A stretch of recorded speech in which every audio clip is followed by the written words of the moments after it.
Hey, this is Headbanger Thrasher. And this is Headbanger Mosh. And you're listening to Live and in Color with Wolfie D.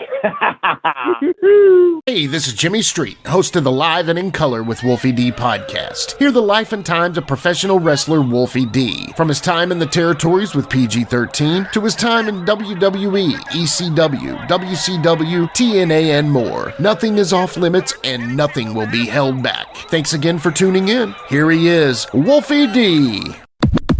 All right, folks, welcome once again, Live and in Color with Wolfie D, who is currently on the mend, and I apologize if I laugh and scream ow at the same time. You might hear it twice coming off the hernia thing, just on the mend. Jimmy across the street, how are you doing today? I'm good, brother, but more importantly, how are you feeling, dude? Yeah, I mean, it's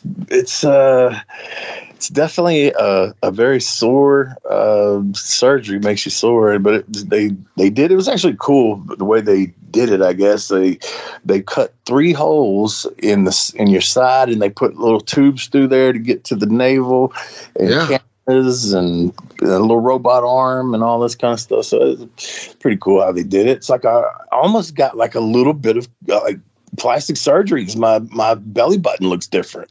Nice. I know it's still swollen, but although I didn't have a problem with my old one, but you know, it just looks a little different to me. Now, are you an innie or an outie? No, I'm an innie. I think now, remember we talked about this hernia surgery. I had it when I was 5. I did have an outie before that surgery. I don't know if that's where the hernia was bulging through or whatever, but as most of my life, I have not had that since 5 years old or whatever old I was, 4 or 5, something like that. But so just on the mend, they did a good job. I mean, a lot of stuff got up. Actually, I had the surgery on Saturday. It got postponed due to being in a small town and emergencies that come in have priority over bro. But anyway, sure. And I get that, but we did it on Saturday, so Sunday hanging out. I actually watched SummerSlam. Did you watch SummerSlam? I did, man. Yeah. So it was something. Man, I thought that the first match with Logan Paul, or is that which one is he? I get them confused. Their names. He's Logan and Ricochet. Yeah.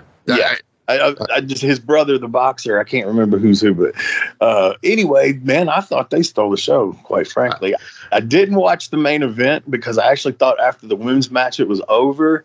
For some reason, I don't know why I thought that, but I did. And I'm not gonna, I don't like really knocking everything, but that was not any of their best performances in that women's match at all. Yeah.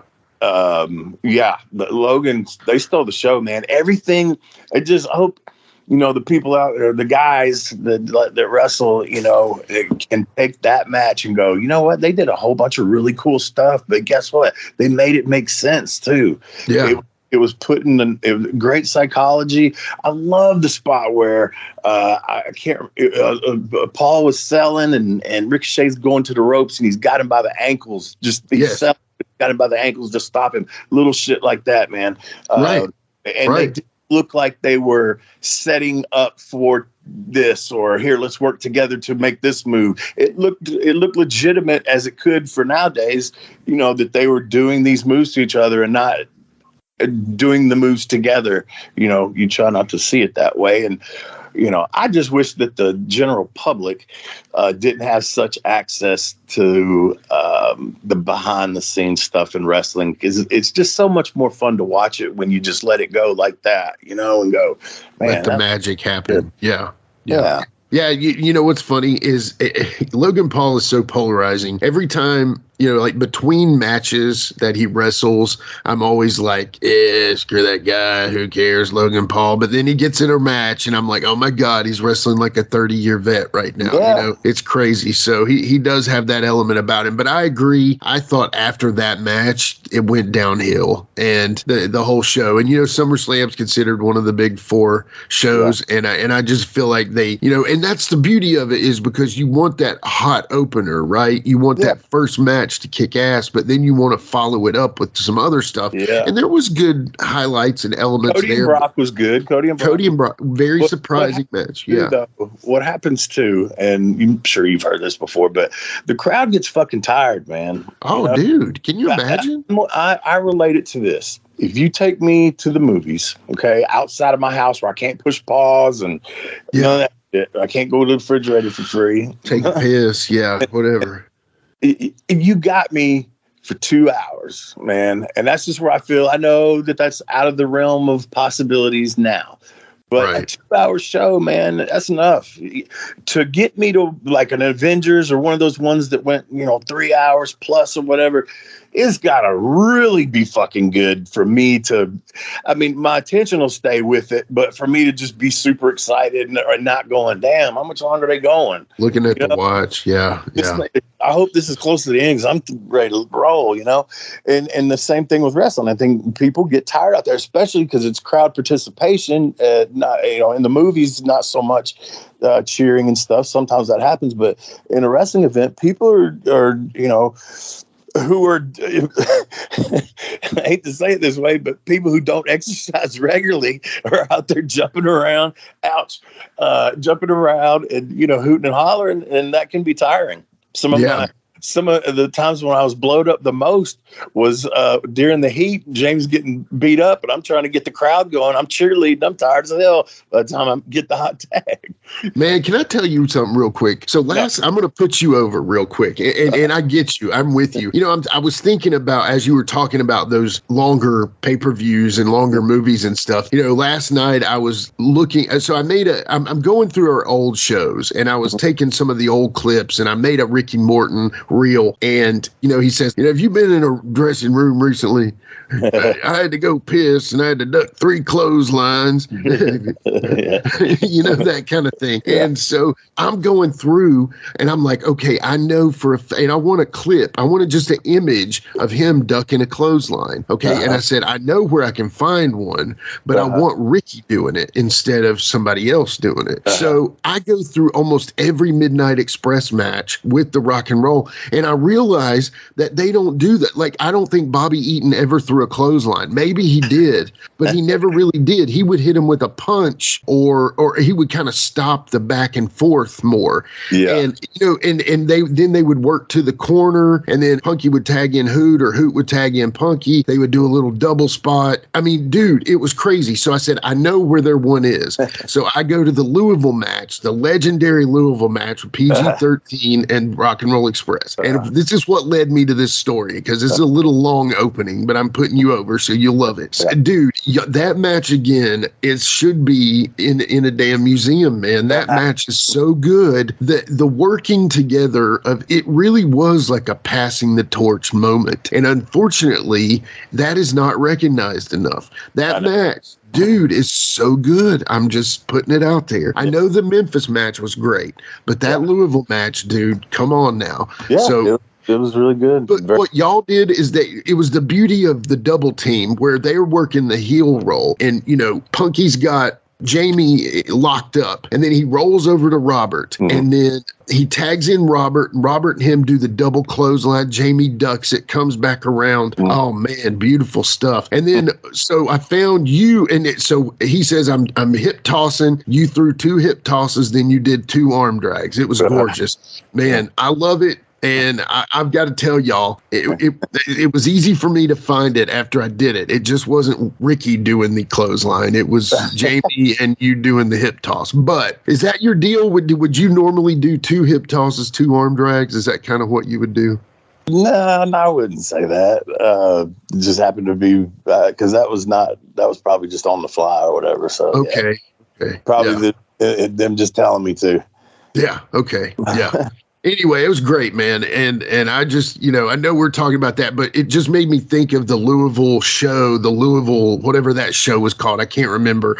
Night to Remember. That was so compact. It was like a good 2-hour, perfect man, it was so good. Anyway. Yeah, you went all the way around there to get back to there. The point is, a 2-hour show has always been, what I was taught, after 2 hours, they're done, guys. Let's keep it under 2 hours. And I believe that. I've seen it too much, man, where I have been on long shows. And like the indie shows that go that long, holy shit, man.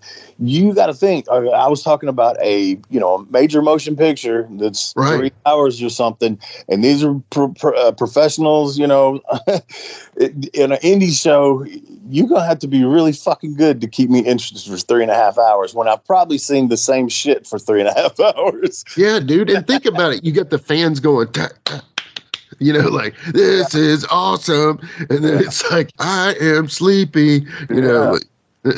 Anyway, I don't know how the crowd does it these days, and not knocking the crowds of old, not knocking the crowds of new. I just don't know how they keep up their energy the whole show, man.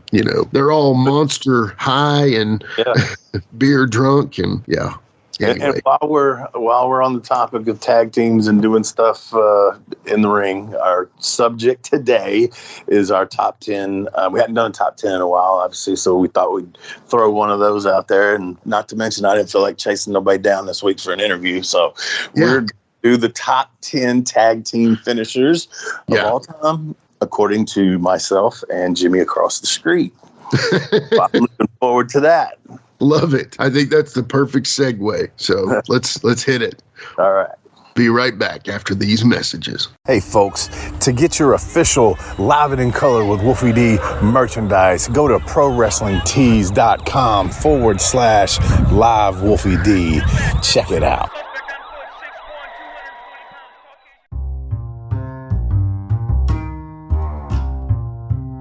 If you're listening to Live and in Color with Wolfie D on Apple Podcast and like what you're hearing, go ahead and leave a 5-star rating.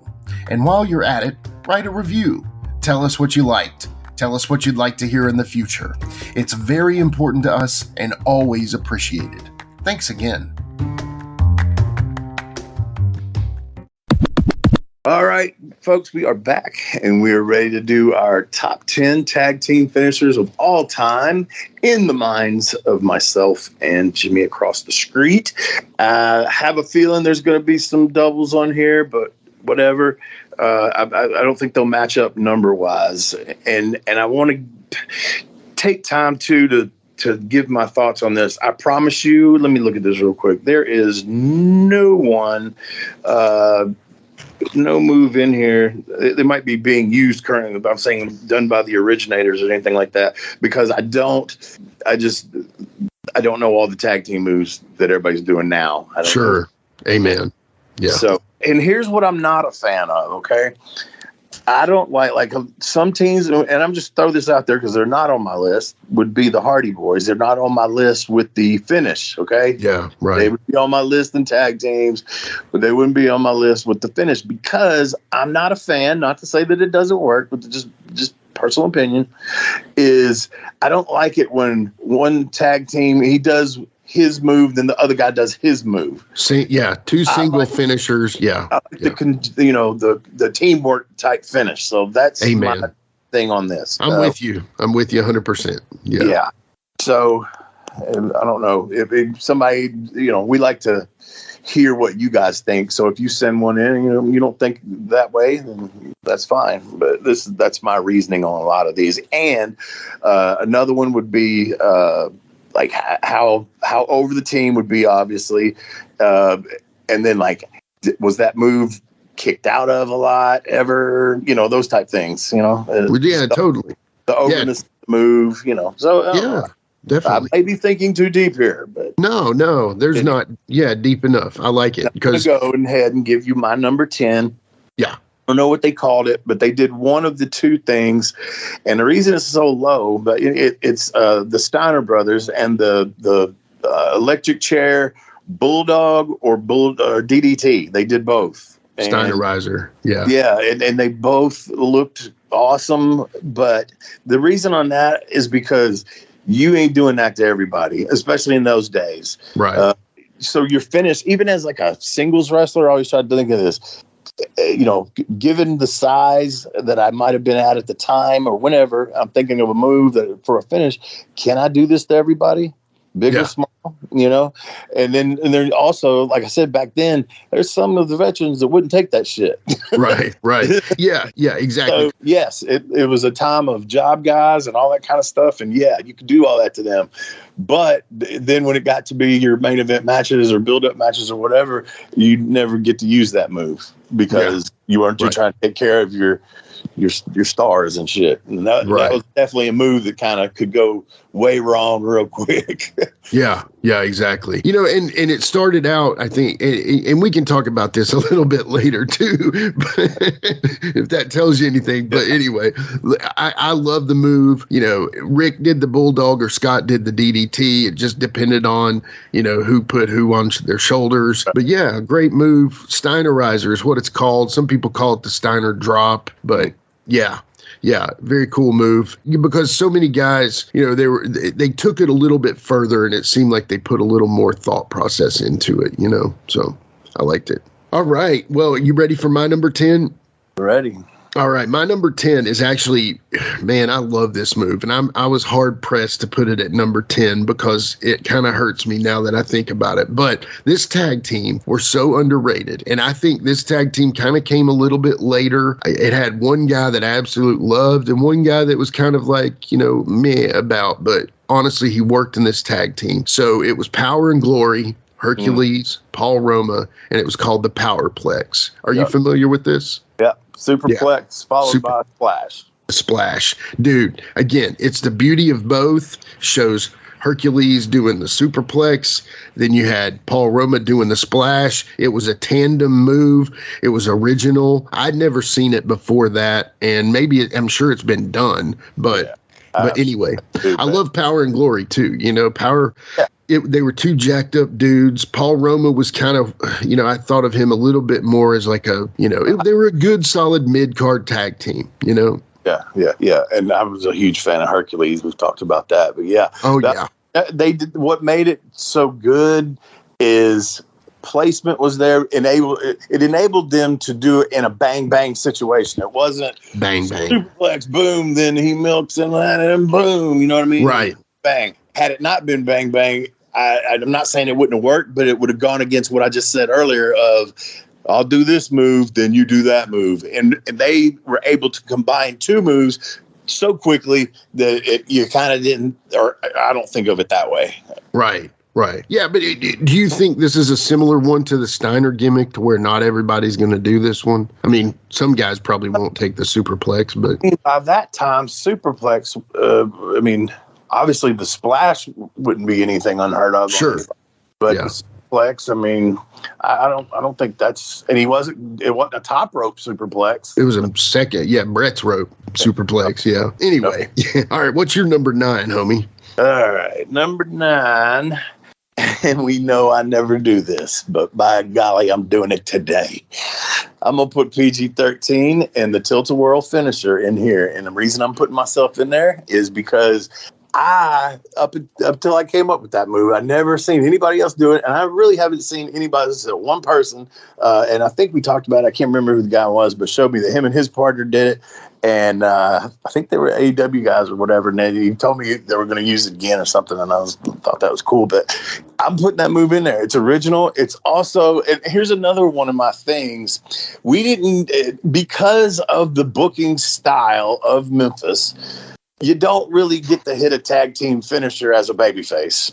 Yeah, you can't kill your heels when you got to come back next week and beat. You can't just be putting finishers on people. We especially because the hubcap was more of our deal anyway, so that got more attention than what a tag team finish would be. So we didn't really get to use it in great situations, but we did get to put it on TV a few times, and it's a move that can come out of nowhere.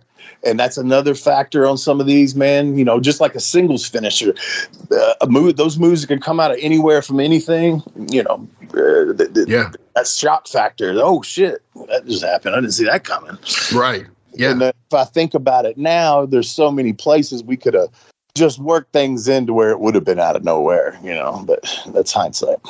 Dude, love the move. I'm not going to talk about it right now because I'm going to need to in a minute, but let's just say, I'm a huge fan of this move, and I put this move to everybody, but I will say this, as athletic as these dudes are today, somebody needs to steal this move. And I know you said the tag team, AEW, whatever, but, I'm thinking somebody needs to steal this move. This move, I don't know if it's just not knowing about it or not caring or not wanting to listen to anybody. And I guarantee you, man, some of these dudes, the way they can flip and maneuver and shit, they could probably do it better than us. Oh, bro, think about it, man. I mean, dude. They could double spin that bitch. And then probably, yeah. Can you imagine somebody like you doing that to Ricochet?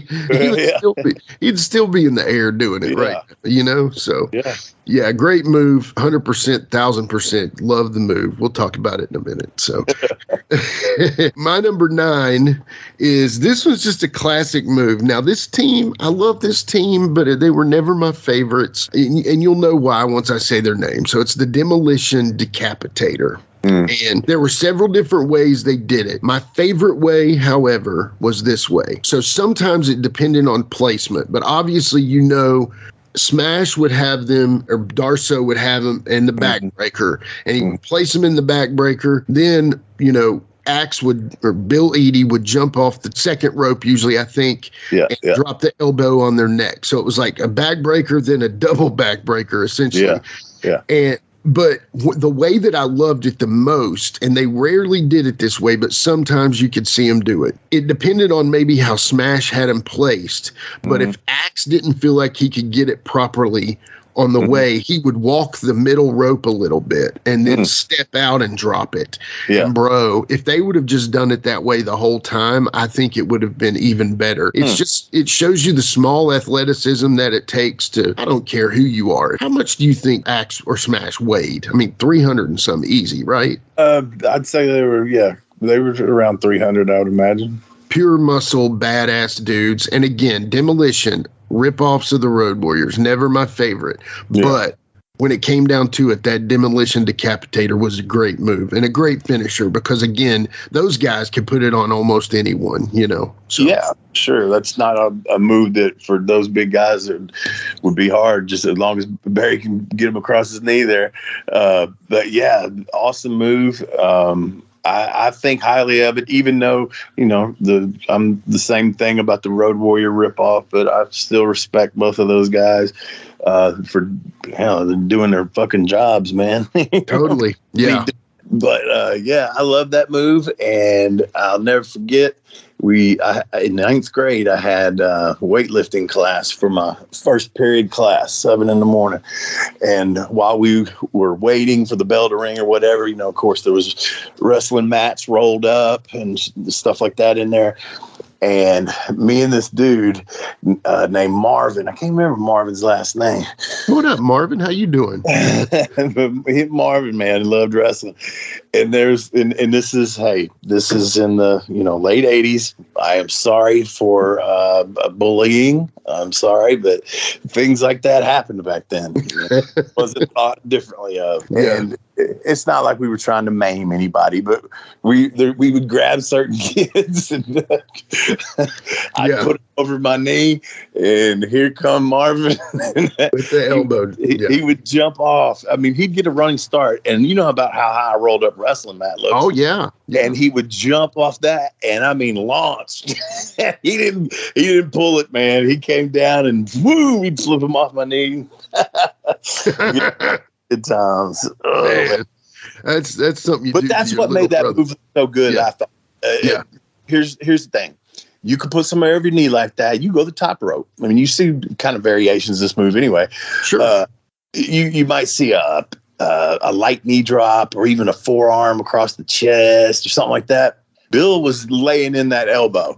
Absolutely. I mean, he was coming across your chest, and boom, you flipped over, so it made it look vicious. And I'm sure it's pretty snug. Yeah, very snug. And can you imagine that big bastard dropping an elbow down on you? God, yeah. You're going to feel that tomorrow. But yeah, great move. Great tag team. I love Darso and Eadie. They're both awesome. I mean, I think the world of Bill Eadie, mass superstar. But man, they unfortunately got that Road Warrior gimmick, so what are you going to do?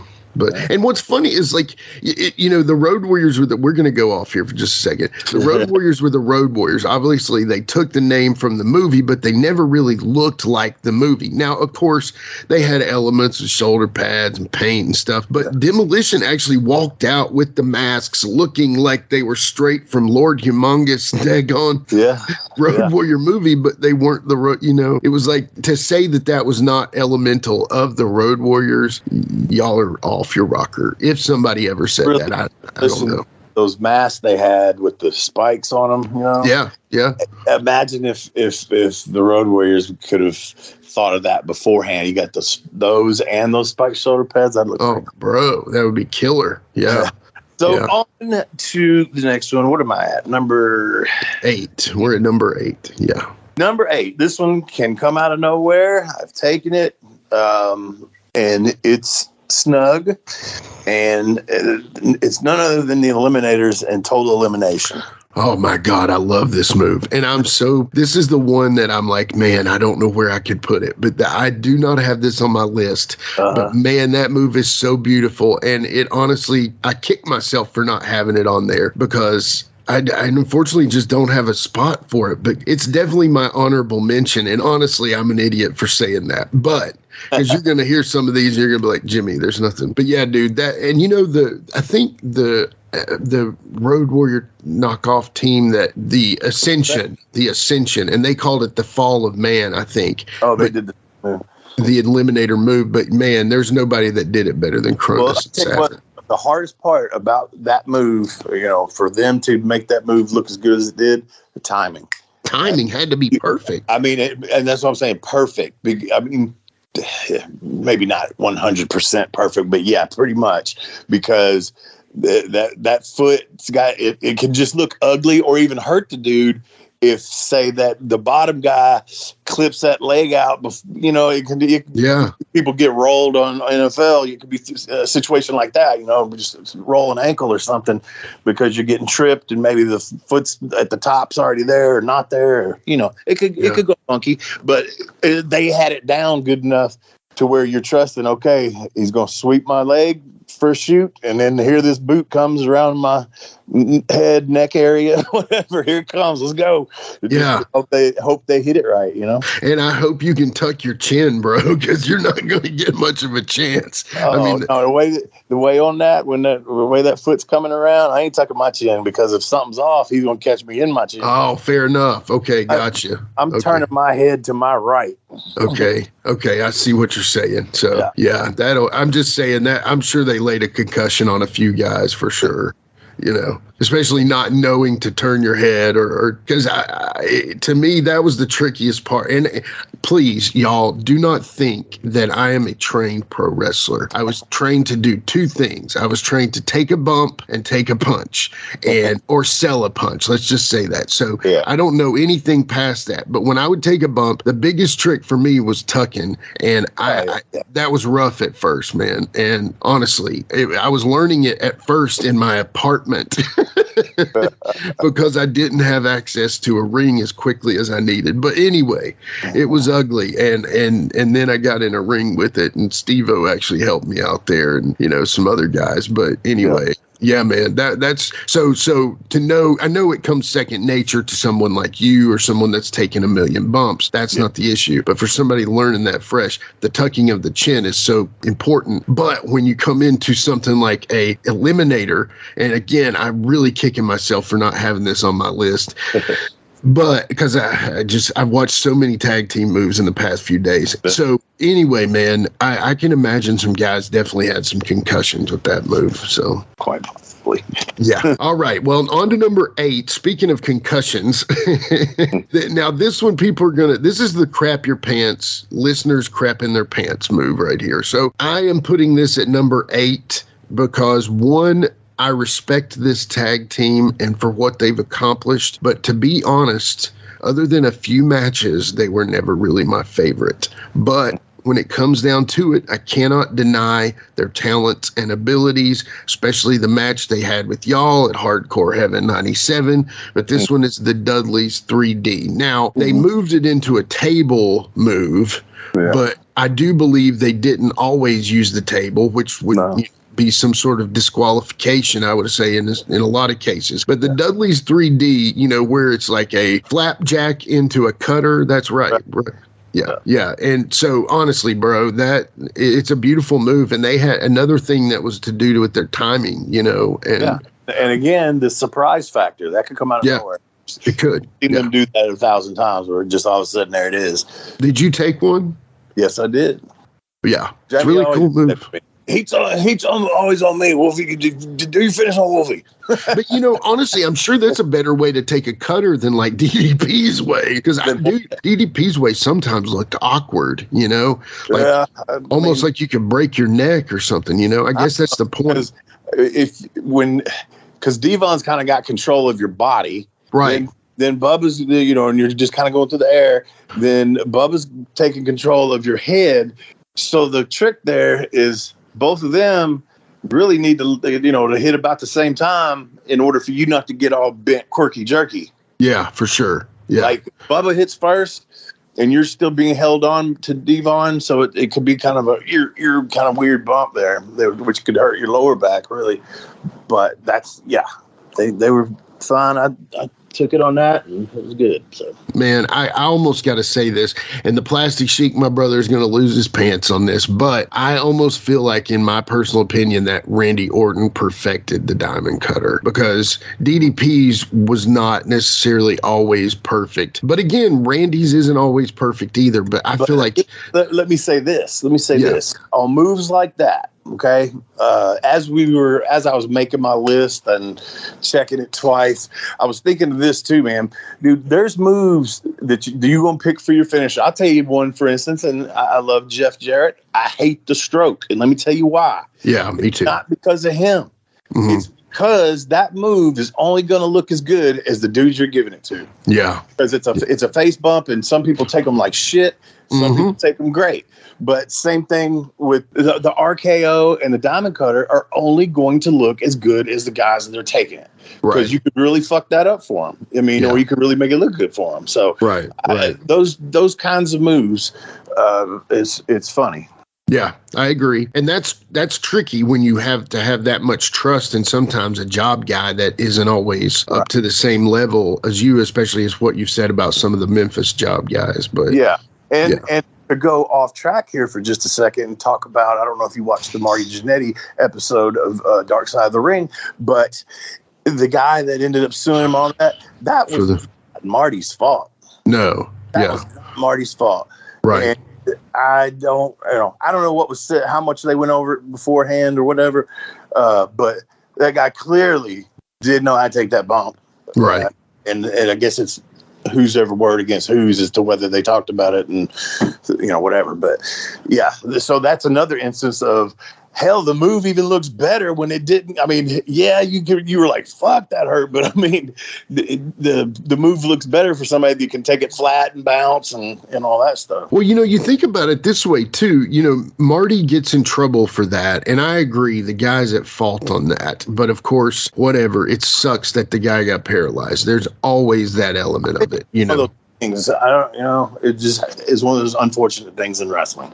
It is, man. But they called it the rocker dropper. And then think about this. Then Billy Gunn brings it back into the WWF. Can you imagine the conversation that happened when he said, "Hey, man, I want to start doing that rocker dropper again"? Yeah. Yeah, that is. We just paid $26 million. Are you kidding me? Can you imagine how much trust they gave Billy Gunn to let? I mean, seriously, he's a lot bigger than Marty too. So he is. The element of hurt could be more. Yeah, I agree, man. Yeah. Anyway, no question. And that Marty show, man, that was a brutal one, man, because, I do believe Marty's got some for sure CTE going on there, whether it's self-done or whatever. But yeah, anyway. Yeah. All right. So we're at number 7. Is that right? Yeah. Speaking of Billy Gunn, my number 7 is, and I don't know what they called it, but the smoking guns finish were a little bit in the likes of demolition, but shoots you off, picks me up in the sidewalk slam, Billy's up top. At the same time, drop the leg and finish with the side slam. Yeah, hell of a move. Pretty fucking scary.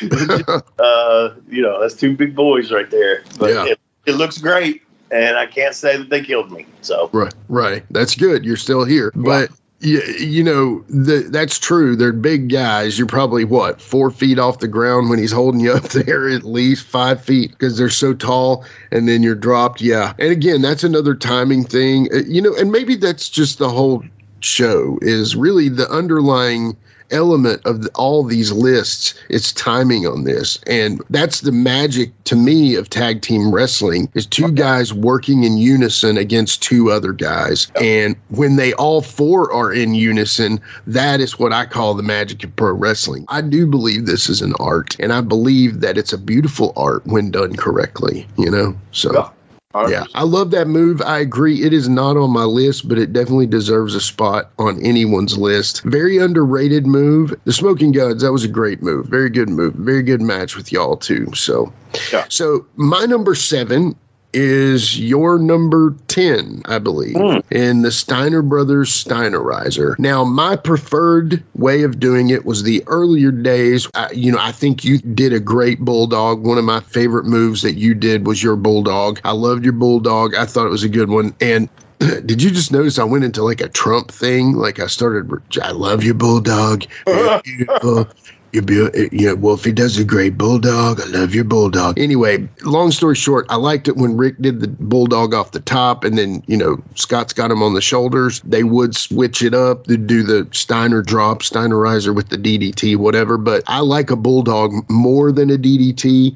I think really my two favorite DDTs are Jake and Arn Anderson, but when it comes down to it, Raven did a good one too, but when it comes down to it, a bulldog, man, like you're thinking like Barry Windham or AKA Wolfie D or somebody else, but a really good, beautiful bulldog to me is awesome. And that's why I like the Steiner Brothers Steinerizer. That's pretty much that. I mean, we've kind of covered it already, but coming down to it at that point, let me say this, it was funny because back then it was almost considered that Rick was the strong man on the team and Scott was the high flyer. And it kind of reversed, where, that happened. But anyway, Scott was always jacked to the gills, but yeah.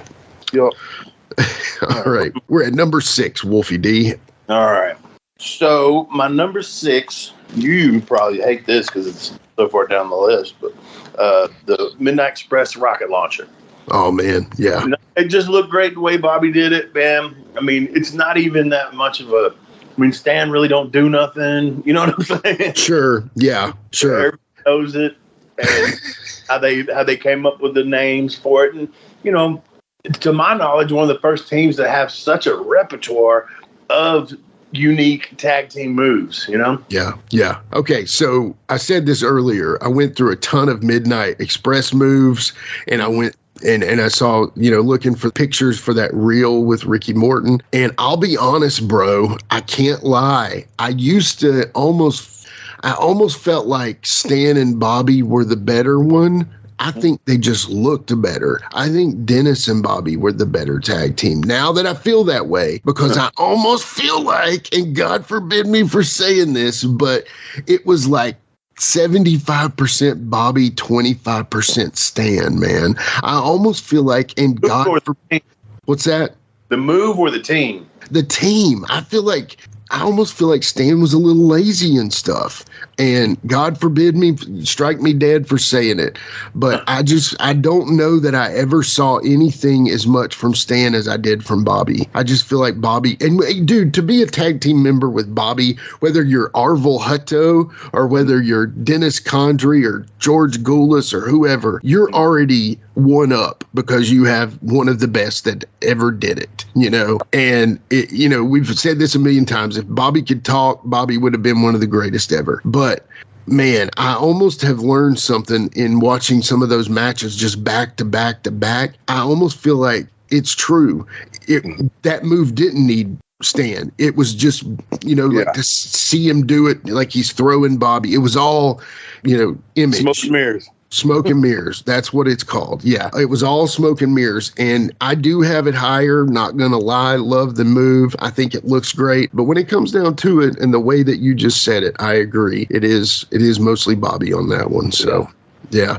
100%. Yeah. All right. Well, my number 6, and I'm proud to say it. I know you put it a little lower on your list, but I'm proud to put this one right here. This is honestly probably my most recent favorite tag team finisher. In another 10 years, it might be up in the top 5. And maybe I put it in at number 6 because I don't want listeners to be like, God, Jimmy's such a suck up. But the PG-13 Tilta-whirl splash, again, such a piece of art, man. Well, I appreciate it. And I mean, Jamie's even said it, man. I liked coming up with original stuff. And we just said also, Midnight Express had so many different moves, man. And I used to try to think of that, and trying to do that in Memphis when you're coming up, well, it wasn't real easy to get people to, go along with some of these ideas that I had as far as moves. Sure. Yeah. Whatever, because you just didn't really see that much then. And just like I love the Russian leg sweep drop kick. Right. I like the double gut shot, double bulldog. I like quite a few we did, but yeah, man, I love the Tilta-whirl, and I wish I would have kind of known at the time, like we should be getting this move over. You know what I'm saying? Yeah. Yep. We never really tried to get it over. We just did it every once in a while, to enough to where people would go, oh, that's kind of their finish. But really the hubcap's their finish. Right. Right. But, you think about it this way. And you actually, I'm talking about all these light bulbs going off today. And it's been a real revelatory period for me with watching wrestling. But when it comes down to it, you make a lot of sense because you're not able to do this move as a finisher to finish off because a lot of the finishes in Memphis or USWA were not ultimate finishes. They were either one way or the other, but it was never like an ultimate thing because you had to work these guys the next night or the next week that you're in this town. Right. And you had to keep the other guys strong to keep them coming back, to keep the crowd coming back. So to put a finisher on somebody, that's usually moved as a finisher. Now, so what does that mean? You're getting to do that how long did a normal angle last for Memphis? Oh gosh, they could go for months. They could go on. So you're getting that move every 3 months or so? I think in Memphis just every now and then, and maybe just some job guys or something. And I think the trick would have been is y'all doing it on TV too. Doing it as I don't know how we did or if we didn't. I can't remember. Yeah. Yeah, but I love the move. Somebody out there, please do this move. I mean, I'm telling you, there's teams coming up in AEW right now that could probably do it so good. They would flip the guy up a mile in the sky and come down with such force. It would just be a beautiful move. But, somebody do this. There's somebody out there that will get this over and also get themselves over in the turn and do a little... Call it the PG-13 splash if you want to. Who cares? But, and that's maybe one thing is y'all could have thought of a name for it, other than the Tilta-whirl splash. What could you have called it? Man, I don't know. That's kind of putting me on the spot right there. No, that's what we're doing here on this podcast. Think on. Yeah. I mean, the spinning hubcap. We had the other finisher when we first started where I'd pick them up in a bear hug, facing away from the turnbuckle. Jamie go from turnbuckle, hit him in the back of the head with the hubcap, and I'd follow it down with a flapjack. Yeah, and that's a good move. Called the hip hop drop before the Two Live crew did it. Cool. Two Live cool. Yeah, that's funny. Yeah. Anyway, well, that is number 6 for me. I know we've talked about it a lot, but I say this. Let's take a break. You want to come back? We'll come back. All right, we'll come back to finish out the top 5 of the top 10 tag team finishers. We'll be right back. Let's take a quick time out and get a word from one of my dope-ass sponsors, and we'll be right back with more Live and in Color with Wolfie D. This is Steve Bowtie Bryant here. Back in the 90s, I was a pro wrestling photographer for the South. and I released what might have been one of the original sets of indie trading cards. I ran across some of these original sets. They were up in Randall Fanning's attic all this time. PG-13 rookie card, Ricky Morton, George Weingroff as the Sheep, Chris Champion, Reno Riggins, Billy Montana, Gary Valiant, the Scorpion, the Medic, Rick Reynolds, Jeff Daniels, Mephisto and Dante, Ben Jordan, Steve Neely, Marcus Woodrow, Clinton Charisma, Little Farmer John. If you'd like an opportunity to get these cards, contact me now. You can get them for only $49.99. Contact me at stevebowtiebryant at iCloud.com. Get your set now while supplies last.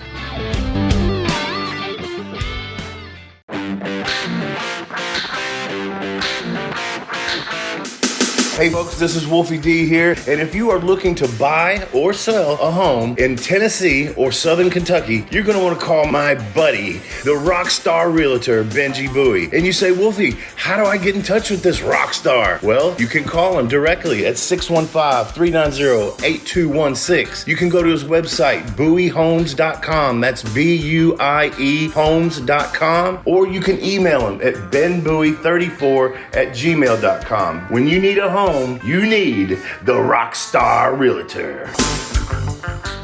Benji is a member of Exit Realty's Garden Gate team in Gallatin, Tennessee. All right, we are back with more from Live and in Color with Wolfie D, and we've got more of the top 10 tag team finishers. And Wolfie D, if you're okay with this, I'm going to start this one, okay? You started out, buddy. You won the coin toss. You deferred. Do it.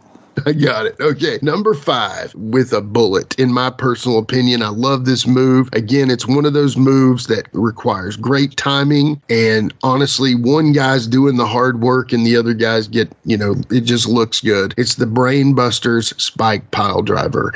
You have Arn with the pile driver and just adding that element of having, Tully jump off the ropes and grab the bottom of the feet and drive them into the mat. Just a beautiful element of it, and I really enjoyed this one. Well, what is good there, once again, that T-word, timing, because I have seen some really good workers try to pull off a spike pile driver and it looked really fucking bad, and it's all because of timing. And you've seen it where you don't know what, it's because they were a tag team, they could do it so good, and, obviously a few times together, but you've seen so many where people just try it out there or whatever, and the timing is just bad. They might jump up in the air from the mat and try to push them down while the other guy's doing it. Just really bad, really bad. And I imagine a pile driver is not for the timid, man. I ain't never really been worried about that. Just a regular pile driver. I know how to take care of myself on that. Yeah. To a certain extent, but I just don't. That move's good. I love. Because that's like an old school. I guarantee that's why they used it, because it's like an old school heel. Let's put these fuckers out of action type of move. Right. They spike pile drived him, for fuck's sake. But when they did it, with the time period when they're doing it in the WWE, because they didn't use it anywhere but there, did they? No, I don't remember it anywhere else. Right. Yeah. So it just didn't have, I think, the impact that, of it being that was not on my list, because it didn't have the impact of being this, fuck, have you seen the Brain Busters tag team finisher? I don't feel that way about it, even though two of the greatest in there. And that's why I said I get what they're doing. And I just feel like the time period didn't appreciate a spike pile driver that much. Right. It wasn't old. It's a throwback. There's guys right now that filled their pants with crap that the Eliminators move is not on my list, but the spike pile driver is. Yeah. But when it comes down to it, I thought they did it perfectly. Just the way that they would do it. A lot of times it felt like it was almost, and the beauty of it is I always liked that they tried to make sure it was behind the ref's back, because technically Tully wasn't supposed to be in the ring. Yeah. And, this kind of thing and that kind of thing. But you're right. It's a throwback move. Think about it. It's Arn and Tully. They're throwback guys, So, and they were the ultimate, they were the heels of the heels, so. I wasn't a fan of, because I was still a fan, I wasn't a fan of their WWF stuff. I think I've told you that. Me and my friend, when some of the guys would go from Turner to Vince, we were like, oh my God, he sold his soul to the devil. You know, I know. How we thought back then. Yeah, it's funny.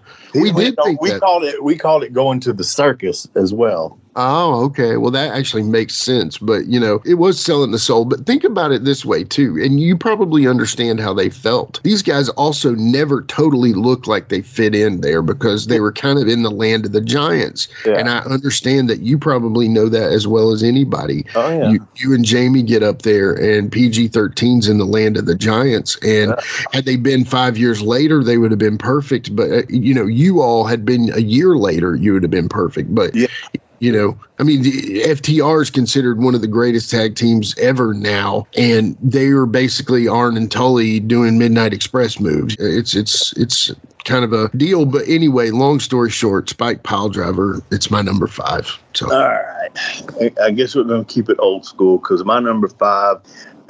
I'm not really a huge fan of the move, but I'm putting it in here because of longevity and the amount of people that know this move would be the double drop kick from Ricky and Robert. Wow. I mean, it's so simple. It doesn't, I mean, I don't think that it looks like it kills anybody, but, stabbing me over and over, just multiple stab wounds right now, but okay, keep going. But yeah, I mean, I had to put it in there. Like I said, longevity, the amount of people, legends, Hall of Famers that have been on the receiving end of it. You know what I'm saying? I mean, you got to give it up that kind of way. Yeah. And is there, I think this is probably the biggest reason you're giving it, is how many legends treated it like it was an ultimate finisher. You know, and is that part of it? So like in a tag team, if you all do a simple move and somebody sells it like it's over with, is that almost 90% of it is who's taking it and how they put it over? Is that it? I mean, I don't want to say 90%, but that's a big percentage of it, right? If they're selling your move, you need to sell it as possible from a punch to a fucking superplex. You know what I mean? Sure. You want the best of it. Yeah. But a lot of people have taken that move, and for whatever reason, that's the move they chose, and they were little, and it could work on anybody. Mm-hmm. That one. Yeah. You know, and I even saw that on as I was doing my research, I was watching some YouTube videos and stuff. And one guy was like, this is the worst tag team finishing move ever. And it's the double drop kick from the Killer Bees, because I remember that the Killer Bees, Jumpin' Jim Brunzell, B. Brian Blair, stole. I mean, they didn't steal it. Maybe they did, but whatever. They were doing it in the WWE or WWF as well as the Rock and Roll Express. And I remember that. And I remember hating them because of that. Because they were, I was like, these guys stole. I mean, I in a sense, I always felt like a lot of the WWF guys were stealing stuff from my Turner guys. Like you're talking about them going to the circus. Well, another idea is like, I feel like, they were kind of stealing that move from the Rock and Roll, whatever. It's a double drop kick. But anyway, yeah, the double drop kick, y'all will hear me talk about it later. But anyway, I understand why it's where it is for you. It makes sense. So my number 4, and I think this one is just about my favorite. I mean, it's an epic tag team finisher. It's actually a legendary one because of how much they did it and how well they put it over. And honestly, one of the first teams I really remember, using tag team finisher spots is the Hart Foundation Heart Attack. Where, Anvil's got him in the bear hug, but it's like he's laying him down. What is that when he's got him laid out like that? And then now on that move, I don't recall him doing that layout too much because he had to keep him up high, even though Brett did kind of the sit out clothesline. Yeah. I don't think it was basically a bear hug and then a sit out lariat. A sit out lariat, and then that makes sense. I don't know. Maybe that's how it ended up, and because it goes down. They would go down. That's what I'm thinking. Maybe I'm saying it wrong, but that's what I remember. No, I think you're right. But it's called the Heart Attack. I think I mean, do you remember many? I mean, I know there was the double drop kick going on and stuff, but I don't remember as many tag team finishers, No, there wasn't a lot of tag team finishers. And I even remember watching, because I'm a huge British Bulldogs fan. In fact, they're one of my top 5 teams. But I don't even remember them really. I remember them doing one where Davey Boy would have a guy pressed above his head, and then Dynamite would jump off the top ropes and jump on his back and then land. Like, it was such a weird move. Yeah. Not very epic. It was like a stomp on the back and then a pin. But anyway, the Bulldogs... They not use the power slam and the headbutt? They did. They eventually did, but not at this time they didn't. And they eventually did use that. But the heart attack is one of the first that I remember that was like devastating, in my opinion, you know, versus even then I realized the double drop kick was not as devastating, you know, so. Yeah. All due respect. Yeah. Don't kick me out of the fan club, guys. So. But yeah, heart attack. Good move. Heart attack. Yeah, good move. Let's see here. Number 4 for me. So there was no rules about how many times one team could be entered into this because we're talking about moves, not teams. Right. So Midnight Express is going back in at number 4 with the Vegematic.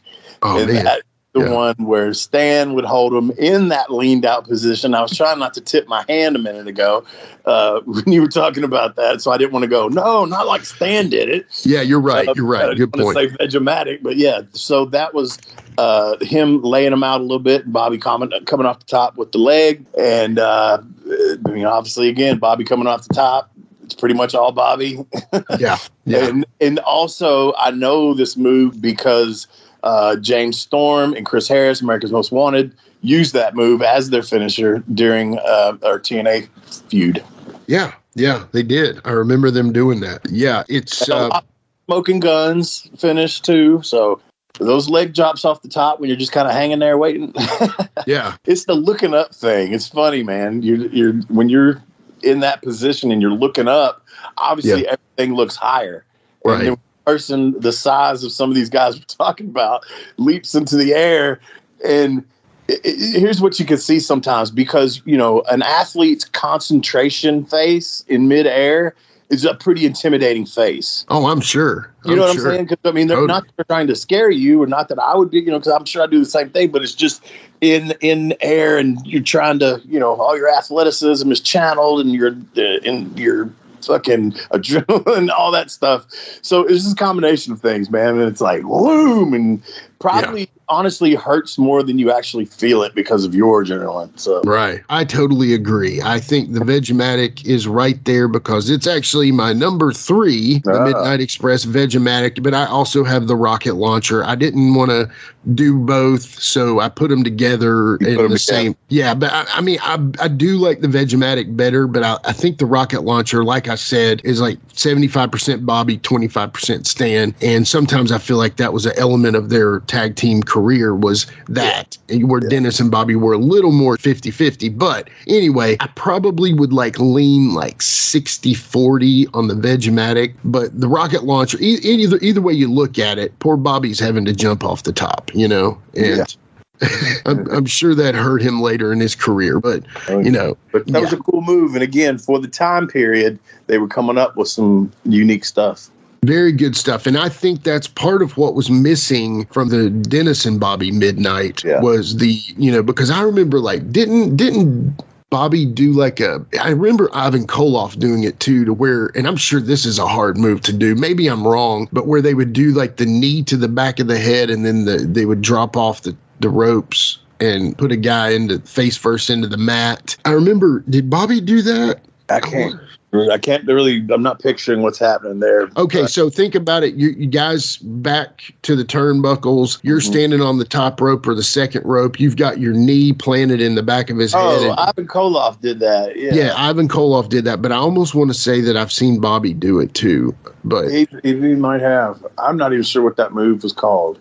But I haven't seen in quite a while either. Ivan, unfortunately, was slower, so it kind of showed the move a little more than it could have been a little more devastating with a quicker pace. And maybe Ivan did it quicker earlier in his career. But, you know, the knee to the neck head plant, I don't know, whatever you want to call that. But the whole point of it is I think the Stan and Bobby tried to focus a little more on the tag team finishing tandem deals. And the Vegematic's gorgeous. I love it. I definitely think it's high top 5. And in my opinion, I do have the rocket launcher on there as well because of, you know, it almost feels like, would you say that one of them could be like a false finish and then the other one could be the finisher? Did they ever do that? Am I thinking that? I don't know, but I think they just had it where they could probably beat you with either one. I think both of those moves. I think the rocket launcher was predominantly their finish, but then the Vegematic was also a finishing move. Sure. Great move. No doubt. Yeah, and that's probably my ultimate number 3, but the rocket launcher is also amazing. But I cheated. I put 2 moves on one, but I didn't know the rules. I didn't know we could put midnights twice. I'm sorry, man. We make the rules as we go. Right? Scratch this whole thing. But anyway, what's your number 3, brother? Number 3, and I have a feeling all this is fixing to be jumbled up together. So my number 3 is the demolition device. Is that what they called it? The Decapitator, but whatever. Said all we could say about it. And I just, again, because the move looked great, because it just did, because of their size and everything, and the way the person flipped over and just looked real ragdollish. Yeah. And the fact that I used to do it to people in high school, and the fact that it was demolition, and they've made themselves a legendary tag team in professional wrestling. Yeah. They have established that. So it's beaten a lot of people, and I mean, I don't know how many times they were world champions, but anyway, they are number 3 with that move. Yeah, we had world classroom wrestling back when I was in high school, and my finisher was the Texas Cloverleaf because I just thought it was a cool move. But those more tag team tandems, it was like we didn't really have tag teams, unfortunately. But I don't even was I like Barry Windham or some? I don't know why I was using the Texas Cloverleaf, but anyway, we thought we were cool too, but not probably as cool as doing the demolition decapitator off of a gym mat. That was pretty impressive. But anyway, great move. Nothing wrong with that. I'm surprised anything demolition's as high as it is on your list, but the devastation and the nostalgia of the move is not to be dropped. I will recommend that anybody go out of their way and go look that move up. And if you see the move where Axe does a couple little walks on the middle rope and then drops it, man, chef's kiss, brother. So anyway, my number 2 is your number 20 or whatever. I don't remember how high you had it, but it was freaking disrespectful that you had the Rock and Roll Express double drop kick. No, I get what you're saying. And I think it was just the element of them finishing guys with it that and of course I'm a Rock and Roll Express mark. It couldn't be my number 1 because I feel like our number 1's going to be the same, but I could be wrong. But when it comes down to it, the double drop kick, similar, that the decapitator so high on yours, the nostalgia of that move, their hair and their bandanas, it just added to the element. That was the other thing, is I was looking for duck a clothesline for Ricky and Robert. Man, their leg tassels covered so much stuff up sometimes that to get a clean image of a guy ducking a clothesline, it was tough. But they just everything, and then them. Okay, you've taken the double drop kick, right? Yeah. Okay, are they touching you pretty good? Decently. Mm-hmm. Is it both of them the same time? I believe so. So that's pretty good freaking timing, right? Yeah. It's also they throw. If memory serves me correct, you can probably look at this. So I'm thinking they throw both of them throw a different type of drop kick. That's what I was going to ask you. Yes, go ahead. Robert throws more of your one leg up, followed by the other leg, boom, drop kick, and Ricky's more of a double foot, go to your back drop kick, I think. I think you're right. Yeah. And see, here's the thing. For anybody that had tried to do, because in my early years, I'm sure I did a double drop kick. Me and Jamie did double drop kick probably. Just if someone says, do this, and then double drop kick, okay, whatever. But depending on, because I throw one, I'm a double foot jumper and kick and try to, not necessarily backflip, but a little bit of a 3/4. Yeah. So you potentially, if I'm on the right hand side kicking the guy, I can potentially flip over and land my shins or my feet in my partner's face or on the back of his head. Yeah, that's tricky, man. Have that landing zone too. Right. I guarantee you, the average person I just blew everybody's mind. Oh shit, I didn't think of that. You did. Yeah, you did mine. Yeah. And so that's why they chose that method. And that's what I'm saying. I don't think it was unintentional the way that they threw the drop kick. With two different ways of doing it, and I'm pretty sure that was on purpose. But I'm really analyzing, and it's been a minute since I've seen it, but I'm pretty sure I got that thought from somewhere. Right. So you doing it that way, that makes total sense, because what I was going to ask you was, is it hard to do it? So like, obviously one guy is doing left leg in the air, the other guy is doing right leg in the air. Is there a modification that I don't think they were doing? I don't think you still kind of got to go up the same way. I think you're right. Yeah, you're I'm right. not saying scratch that. Two different ones. They're coming just like each one of them's there to deliver a single drop kick. And they're just doing it at the same time. But you just have to make sure that you're far enough apart from your person that you're not going to hit them, land on them, all that kind of shit. So that's also close enough together where it looks like it's hitting them in the face. Yeah, and Ricky's deal though, he can push off and get away right there. And if Robert flips over, whatever. I mean, just you'd have to look at it and understand what I'm saying. I've looked at it 100 times, and now I see it now. Yeah. Yeah, I see it now, and that makes total sense. Yeah, beautiful move, and you just totally blew my mind with that. So thank you.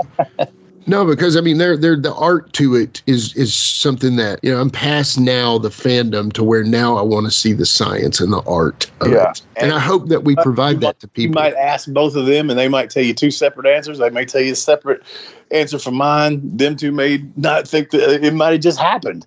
It may just happen. And people, when it looked as good as it did, hey, that's y'all's move. So who knows how it really happened? I'm not them, and I've never asked them. So now Hoot does it different. How I teach it at the school of Morton. Yeah. And Hoot, hey brother, we just did it. That's the worst two impersonations ever. So and Wolfie buddy, when we drop kick that son of a bitch, fire shot out his asshole. Yes. All right. Well, yeah. So what's your number 2? 3D Dudley's. Yeah. Beautiful move. Yeah. Do you like it through the table? Yeah. Yeah. It looks good. I mean, that's their deal. It looks good either way. Yeah. It does look good either way. And it's another one of those ones that pretty much there's nobody that they can't do it to. Right. Yeah. So, and that out of nowhere factor. Yep. Out of a spot, and one of them. That's the thing. Like Bubba might not have been even in the ring, or it might not be in the ring right at that moment. And Devon's kind of already got him going, and then he slides in there out of nowhere. Boom. Yeah, it's the out of nowhere element of the cutter. That's beautiful. But also, wonder how many times he's cut his. What my question was about the table was, wonder how many times he's jacked his arm up, cutting it up, landed on that. But maybe he gets it out. The way they land, I mean, with the body, the head's not really breaking the table. Yeah. That's always got to be safe, kids. Remember that. So do we want to do this one together, or what are we going to do here? So I think everybody already knows the answer to this one. Yeah, Jerry Lawler's punch, right? No, I'm just kidding. Number 1, with a bullet, absolutely no question, the greatest finishing move of all time is What a Rush. Yeah. Ella, do you want to say it? That was Animal with a little bit of Randy Savage, I think. Yeah. What a rush. Yeah. Oh, yeah. What a rush. Dig it, Elizabeth. Well. That's my Hulk. Well. Yeah. But no doubt about it, man. And I sat here and I've said, they pretty much could do it to anybody. The timing, and there's really not a lot of timing to it. No. And I'll be honest, but it's still in my first place no matter what, is the guys in WCW that wouldn't take the flip and would only do it if Animal fell backwards with him. And I'm just like, come on, man. Right. Because, I remember. It told me and it told everyone else that we can't make it look as vicious on this guy because we have to protect him. We're not We're going to take it easy on Ric Flair. Right. We're going to take it easy on old Ivan here or somebody like that. But yeah, I mean, I get it. And it's a fucking crazy bump. But I mean, that was one thing I hated. Think about how far Hawk has to get out if they do that way too. I mean, unless Animal brings it up even further. They'll adjust. He ain't got to, he didn't change his jump probably hardly at all. But yeah, just it was just the thing. They go up on the shoulder. And I remember as a kid, thinking, are they going to, is this going to be the good one or the flat back? Yeah. Yeah. Yeah, I agree. Yeah, man. But it's so beautiful. And we've talked about it recently with Ahmed. Y'all go back and listen to that episode. Great response to that show. But, he was like, I said to myself, Wolfie bump's good. So, and I mean, but, if you look at it, because we did make a reel out of it, I think he pushed you a little more than we let on. But, and when I looked at it, I was like, he pushed a little bit, but I know for a fact that it's not what Animal does. Animal like, pushes out. Yeah. Like he pushes out to where he can flip you on his own. The only thing Ahmed did was maybe have his hands on my legs, and when he felt me go over, just put his arms up in there. Yeah. It looked like he pushed me. Exactly. I think that's exactly what it is. Yeah. Yeah. Because I mean, you can tell, and I know if I was to get on your shoulders right now, Lord, I'm talking about right now, but if I get on your shoulders and just try to, fall off and land on my stomach backwards or whatever, I probably could do that without you doing anything. You know what I'm saying? Sure. The way I landed is the way I got knocked without pushed. Right. And do you think maybe think about that? Sitting on somebody's shoulders, you can't really push yourself. You have nothing to propel yourself with. I would be trying to launch myself via my hip thrust power, which is pretty fucking strong, might I add. My hip flexors and all that shit can't turn me into a backflip. Yeah. No, I mean, and that's the other thing too, is we always used to joke that Ahmed actually was holding you like y'all were in a chicken fight in the pool or something, He's got his arms around your legs and he's holding on, but it wasn't that way. No. And Ahmed is certainly probably as strong as Animal was. I mean, he, very strong guy, massive dude. But you're right. The element of Hawk's left arm possibly wide enough for Hawk to get through. Maybe he didn't catch you with the full inner elbow. He caught you with the elbow pit. He may have caught you with his left. Yeah, I mean, I was on the awkward side. That's what I mean. I mean, you had the left arm, and I had the person that didn't do that move all the time. So Jamie's like, I got Animal. Yeah. Bet you do. I would not doubt that was a thing. I'll take Animal. You get me. Yeah, Animal got me. Your back's hurting, right, Animal? Yeah, you got me. I'm a little lighter than Wolfie, but yes, that's perfect. I won't strain your knees as bad. Get me. Ahmed's pretty stout. He's got Wolfie. Yeah. But to me, the selling that y'all did, and people will see this as I put the images out for the show, promoting it on social media at Live Wolfie D if you're not already following us, and y'all selling it like, no, please, you're doing like the Ric Flair on his knees, like, no. And the selling of it, please don't do it. You're in your jacket too. And how did Jamie get out of his and you not? Yeah. I mean, it doesn't really matter. I know that in the ultimate scheme of things, maybe it was chilly in there and you just needed a little extra warmth. But it's brutal how you land so much. I mean, Jamie's is almost like, textbook. Yeah, normal. Yours is flip over and on your shoulder, man. And do you have pain in your left shoulder by chance? I got pain all over. I got pain in my pain. When I told Ahmed, I don't recall at that moment going, fuck, you know what I mean? It's not like it fucked me up. Right. So I felt it, but it's all in fun. It was. But did you die? And no, I didn't. And it was your WrestleMania moment, right?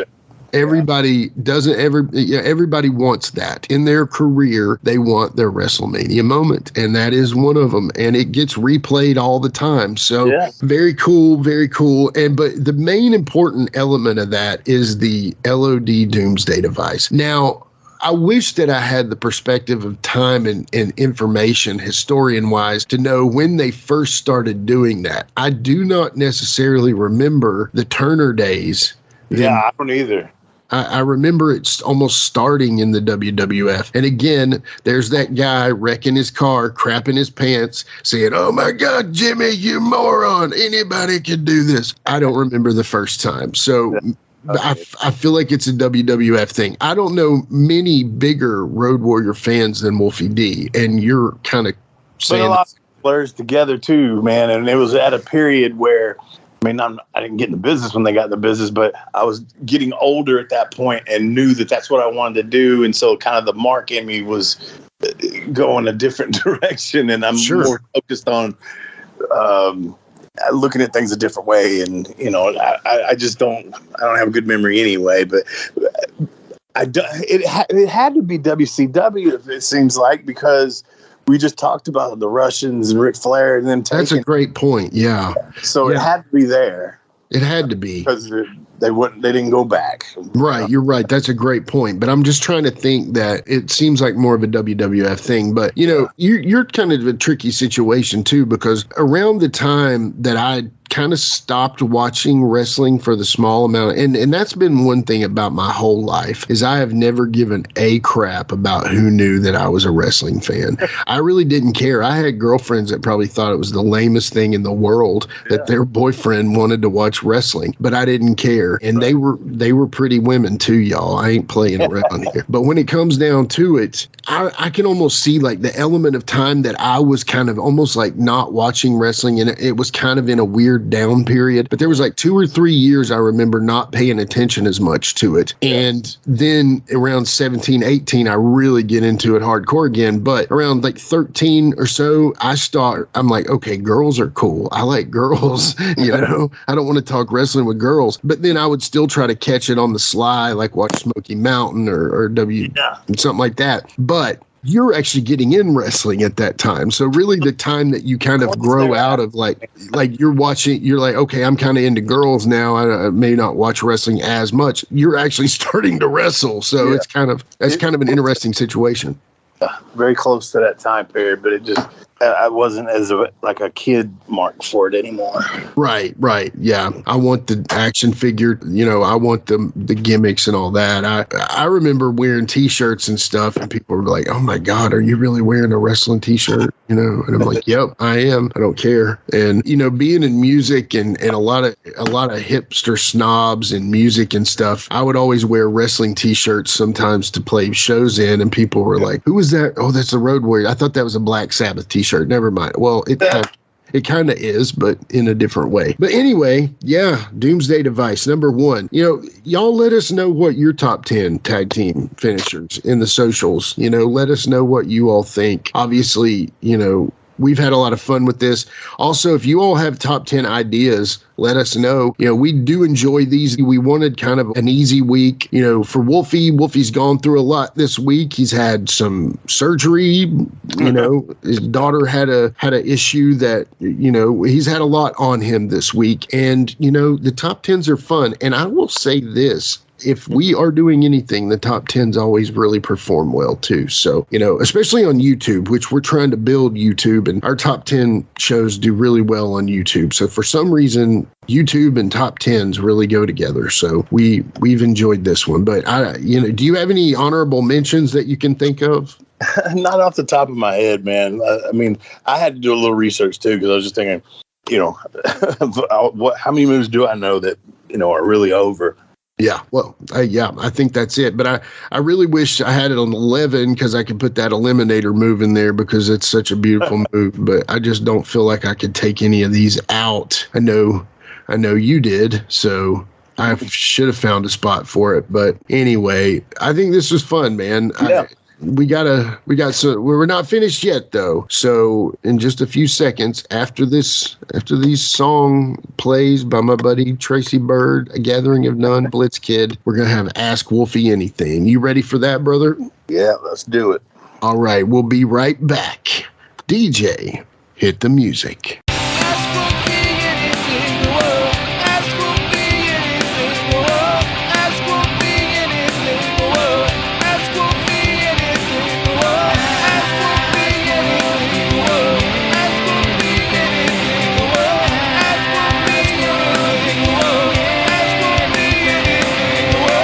All right, we are back with Ask Wolfie D Anything. And man, that was a fun show, right? That was a fun show. Oh, for sure. I always have fun doing the top 10. Yeah, man. Like I said, y'all got some ideas for us. Let us know. We'd love to hear all about your top 10 thoughts and, and maybe take it a little deeper than top 10 managers or top 10 baby faces or something like that. We like to go a little bit past the norm on things, as you all can tell. Now, one thing I do want to go back in the past just real quick. I want to say this, that Dirty White Boy has already breached the top 10.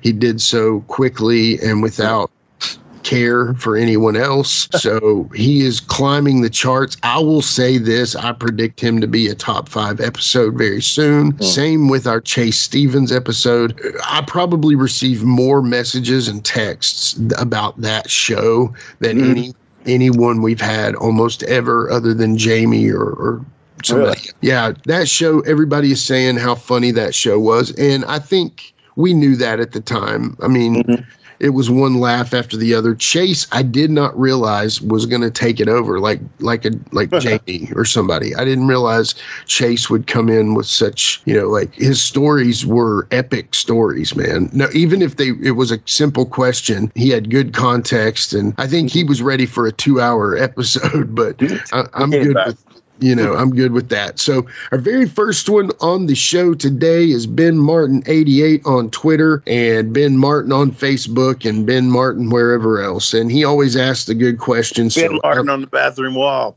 Ben Martin on the bathroom wall.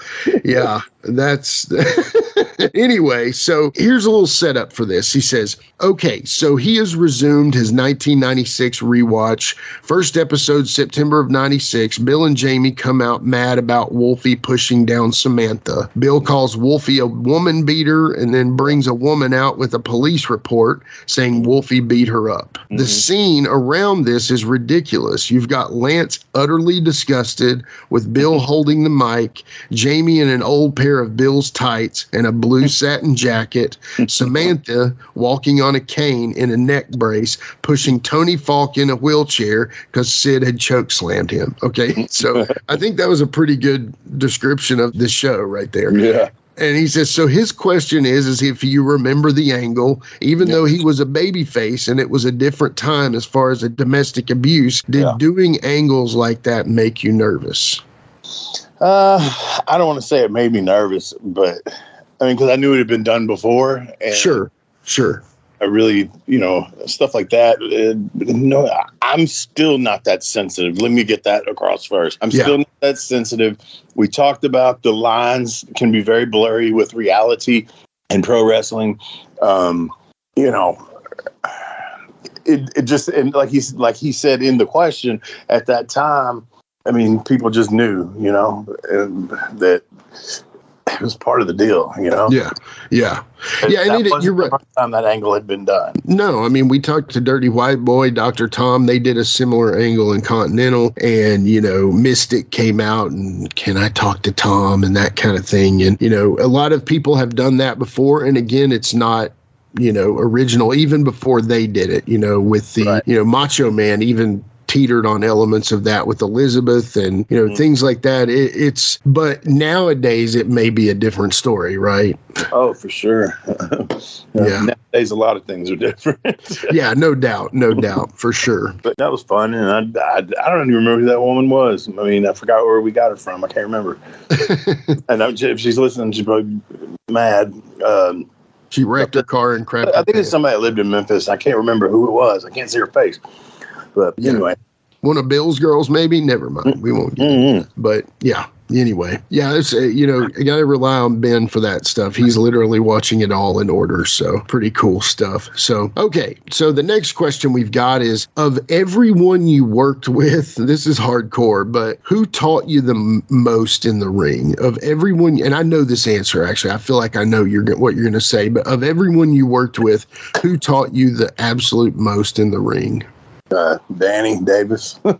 Yeah. That one a number of times. Yeah, that's who I was going to guess. But yeah, I've said that 100 times, man. And there's different people that have helped me in different ways, but the question is pretty specific to in the ring.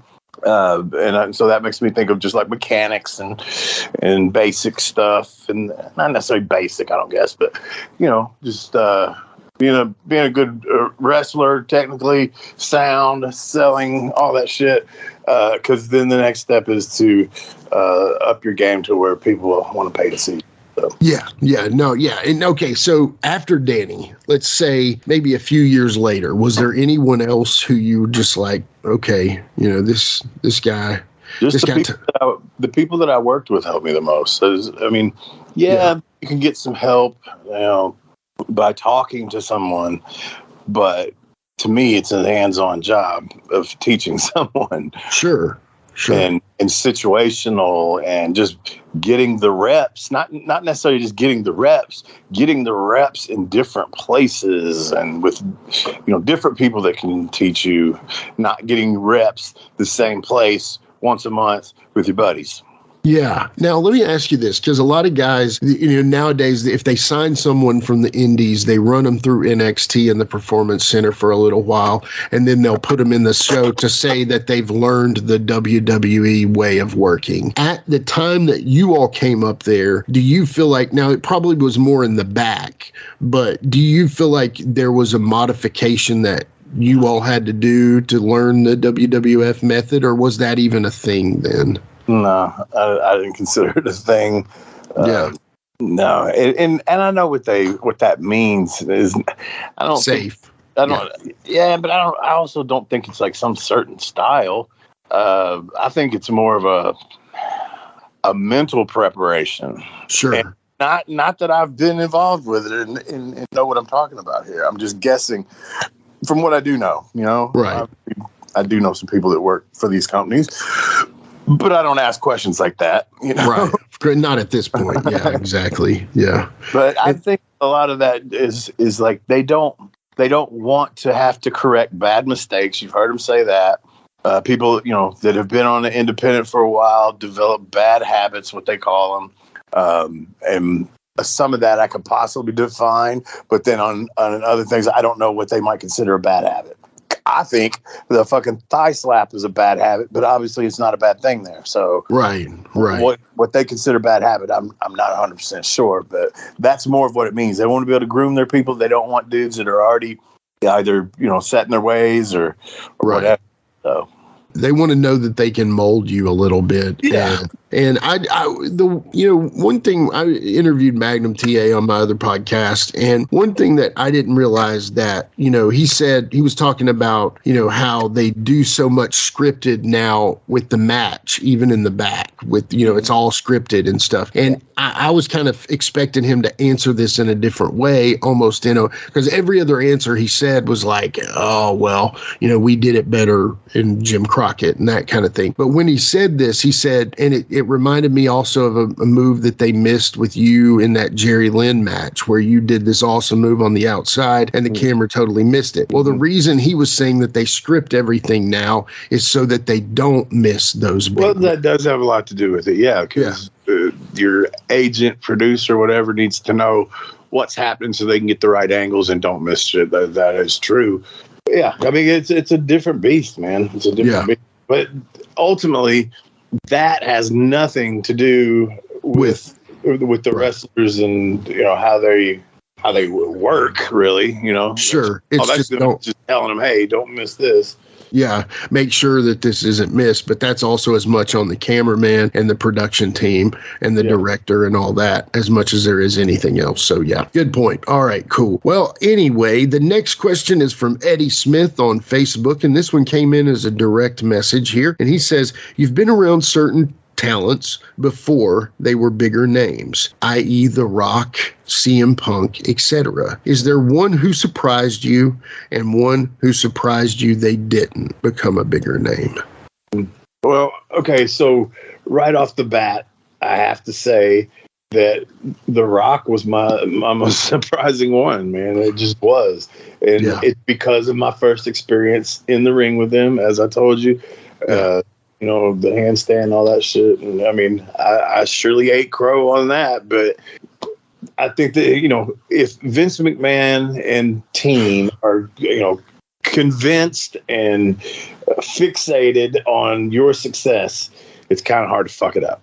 Right. I.e. Roman Reigns, man. They doubled down on that dude, even when the crowd was crapping on him and saying, this guy's garbage. He'll never be more than a heater for somebody or whatever. Yeah. They doubled down on him as the number one guy, and look where he is now. Whether you're not tired of his matches or whatever, but you know, and I won't say that he's the same situation as The Rock. I mean, I don't know that he's, you know, ever going to be. Maybe he is considered. I mean, they've put the belt on him forever, but I mean, and there's guys too, though, that were so talented. And we've seen it a bazillion times. The Brad Armstrongs, and you know, life took him away from us.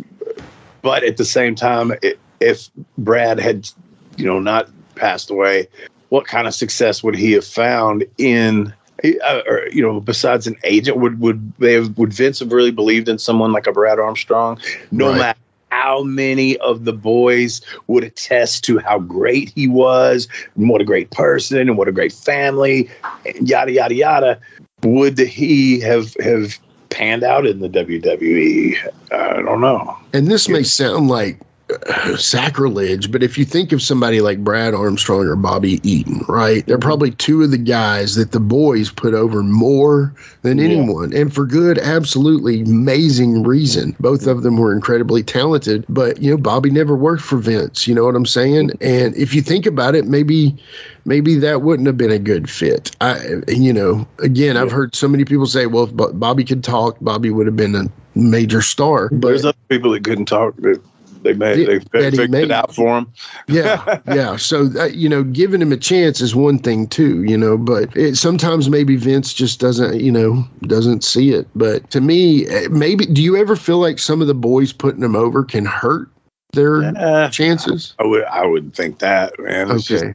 It's the cliche. It's just business, man. And the way they think of business and what they see as talent can be different than, you know, and this has been said 100 times too, and I believe it to a certain extent. No offense to our listeners up north, but typically in the wrestling business, especially in those days, the northern wrestlers, promoters, all that, I'm not going to say look down. Like the boys probably don't look down on the boys as much as just like the promoter types look down upon Southern people. And let's not get it twisted. Northern people and Southern people ain't always liked each other. Right. It's still kind of that old thing of dumb hillbillies. Right. You know what I'm saying? They think absolutely we're all dumb hillbillies. And Bobby, Alabama, and his voice and some of that stuff to them is not fucking marketable in their eyes. Right. Yeah. You're right. It's unfortunate, but it's true.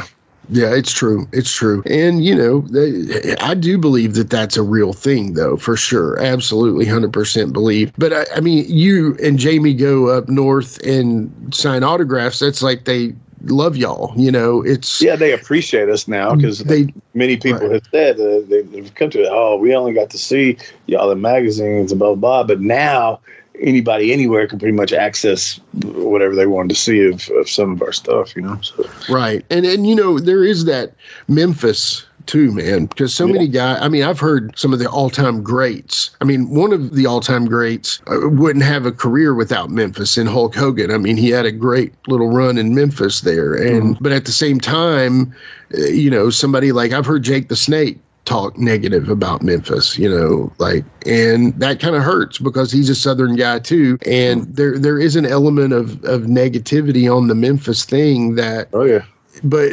that just shows me a little bit of ignorance and maybe payday. Maybe guys didn't like the paydays in Memphis. And I'm sure that, you know, that hurt that, you know, as far as somebody maybe like Jake is thinking of it from the payday sense versus the actual work. And you know, somebody like Jake, Jake is very in his ways, you know, and Jake's going to believe a lot of things that he's always going to believe and love him for it, man. Jake's awesome. Never going to question the dude. But I've heard him say stuff about, I never really liked the Memphis stuff, you know, and it's just like, well, okay, you know, I'm sorry that you're missing the boat, but maybe it's just not the boat for him. And, you know, I mean, I don't love all the Mid-South stuff, even though people just like fall to pieces over the Mid-South and not give the Memphis props. That's what annoys me. But then you even heard Dirty White Boy say it, like, this is howdy doody time, boys. Like, I mean, that's like a weird backhanded compliment, It is. Did you almost take it that way when he said it? Well, I mean,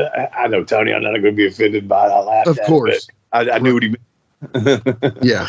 And it was just to me like, man almighty, come on, bro. Like, but I knew what he meant. And it's just funny that from Knoxville to Memphis, it turns into howdy doody time. You know what I'm saying? But hey, I'm never going to question Dirty White Boy. He's awesome. So anyway, yeah, that's all I got for today. So thank you all for the questions, and thank you, Wolfie, for answering them. So yeah, I hope they're still with us because we went on for a while today.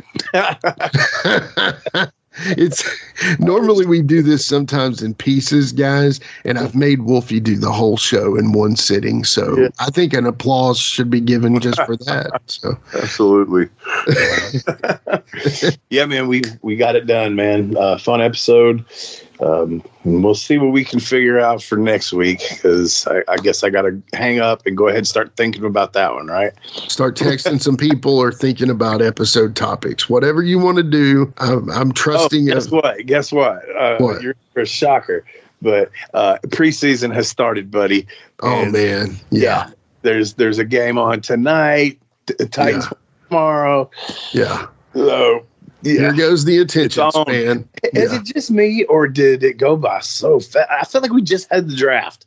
Yeah. We had the draft and got this quarterback, and not that he's starting or anything, but it's like just all of a sudden it was like draft, OTAs, training camps over. I didn't even catch there was a game on last week, the first one. Whoever played in the first preseason game, but I missed it. I was like, what? I didn't know it started yet. I knew it was getting close. Well, speaking of football, I got to say this. First of all, tighten up. But second of all, I recently saw on social media that Blue Meanie was at the Eagles preseason training camp. And guess who he was standing beside in a picture?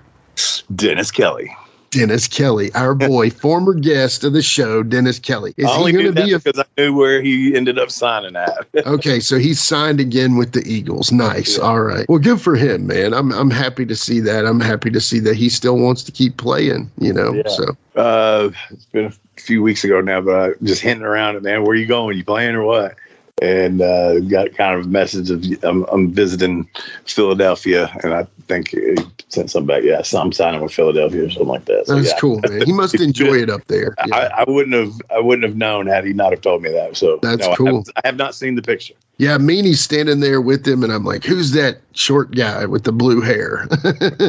Because I know who Dennis is. No, both former guests of the show. If y'all haven't listened to the Dennis Kelly or Blue Meanie episode, go back and check them out. Old Meanie signed with Conrad, man. We're still trying to get Wolfie that Conrad contract. So maybe one day we'll get you to the big times, kid. Dangling that carrot, man. Just tell them about Jimmy across the street when you get there, okay? That's all I ask. So, I got you. All right. Thanks for tuning in, and we'll holla back at you next week.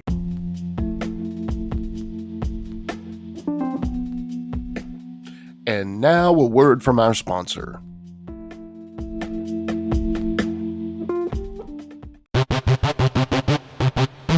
Ladies and gentlemen, welcome to Give Me Back My Pro Wrestling, the podcast that's based on the old school, but can still help you find the good stuff from today. Jimmy Street and the Plastic Chic, Jared, are the undisputed tag team champions of the wrestling podcast world. From thought-provoking topics to superstar interviews to action figure expertise. This team does it all, and all they ask is, give me back my pro wrestling!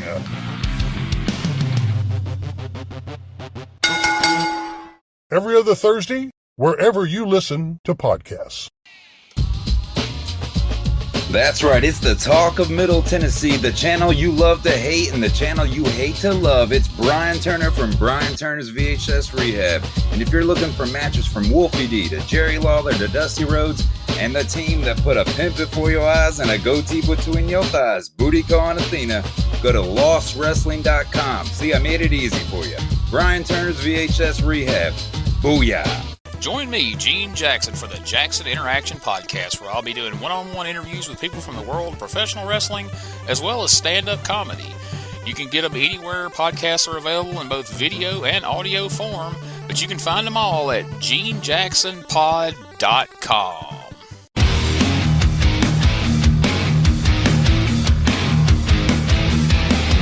Hey everyone, this is Shane from Insane Shane's World. I release wrestling figures of enhancement talent, mid-card wrestlers, and wrestlers that you never thought would have a figure available. So if you are interested in adding a really cool and rare figure to your collection, then don't hesitate to contact me at shamtheman73@gmail.com. That's SHAMtheman73@gmail.com. You can also join my Facebook group. Just search Insane Shane's World.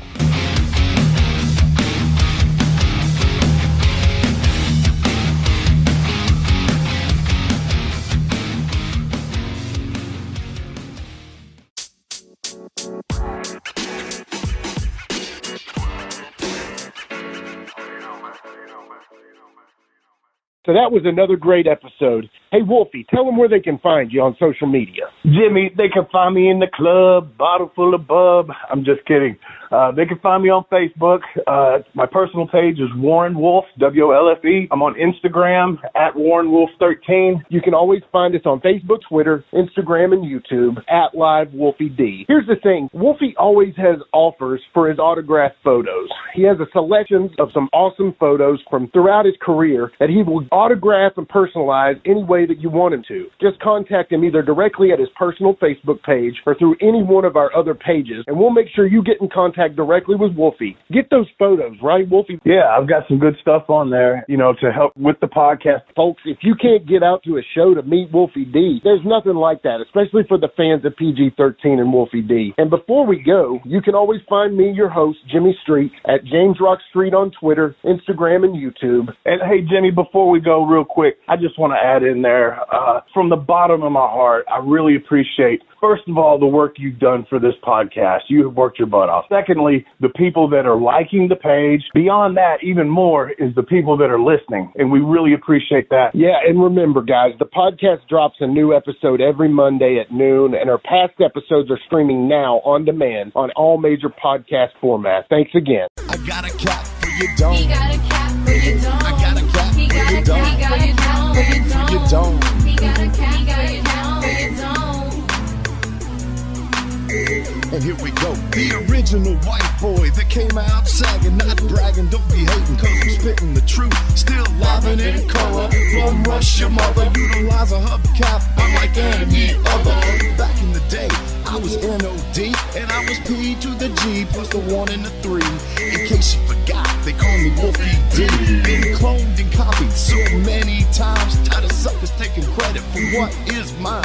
You know who you are without me name dropping. Wrestling's first white boy coming out hip hopping. Been doing it like this since '92. Laid low for a while and you thought I was through. Listen real close to these rhymes that I've injected. This shit's so sick it makes your ears get infected. Mad skills, no faking, there is no one great. Cause I'm bringing more folks than Obi-Wan or Vader. Not here to play games, so you better beware. You don't like me, so what? I really don't care. Like time I keep ticking and I can't be stopped. You sucker step to the side unless you wanna get dropped. With my finish, I'll straight knock you out. Please allow me to tell you what it's all about. I'm gonna wind it up, then I'm driving it home. It's Wolfie D, baby. I got a cap for your dome. I got a cap for your dome. He got a cap for your dome. He got a cap for your dome. This has been a James Rock Street production.